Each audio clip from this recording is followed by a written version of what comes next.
यो हो मटन मोमो साथीहरू, सम्पूर्ण साथीहरू आइदिनु होला हाम्रो वीरेन्द्रनगर सुर्खेत जुम्ला रोडतिर आउनु होला। सम्पूर्ण साथीहरू हाम्रो होटलमा एकदमै राम्रो बफ कहीँ मिल्दैन, चिकन र बफ मोमो मात्र हामीले बेच्ने गरेको छैन।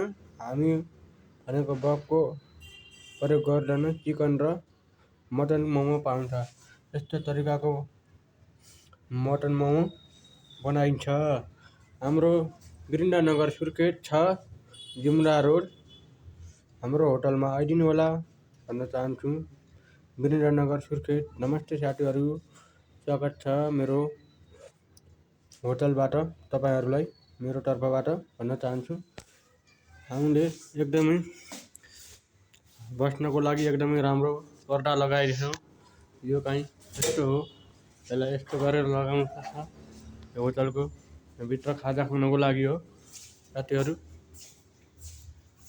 सम्पूर्ण उता कहीँ पाइन्छ कोदोको रोटी, गहुँको रोटी, मकैको रोटी पाइन्छ उता साथीहरू।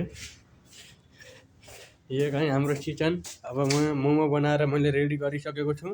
सम्पूर्ण साथीहरूलाई मन पर्यो भने आइदिनु होला हाम्रो Birendranagar Surkhet Jumla road hotel Dolphin, new डल्फिनमा आइदिनु होला भन्न चाहन्छु। जुम्ला रोड सुर्खेत वीरेन्द्रनगर मङ्गलगढी चौक नजिकै आइदिनु होला। उहाँ मेन कुक हुनुहुन्छ, उहाँ दाई हाम्रो होइन साथीहरू। हामी यहाँले मोमो बनाएर रेडी गरेर सक्नुभयो। हामीले खाना खाएर अब हाम्रो रेस्ट भयो होइन। अब रेस्ट गर्न जान लाग्छौँ हामी होइन। यो हो वीरेन्द्रनगर सुर्खेत, तपाईँलाई देखाउन चाहन्छु होइन। यो हाम्रो होटल, यो बाहिरको लागि हो। यो हो हाम्रो फ्रिज।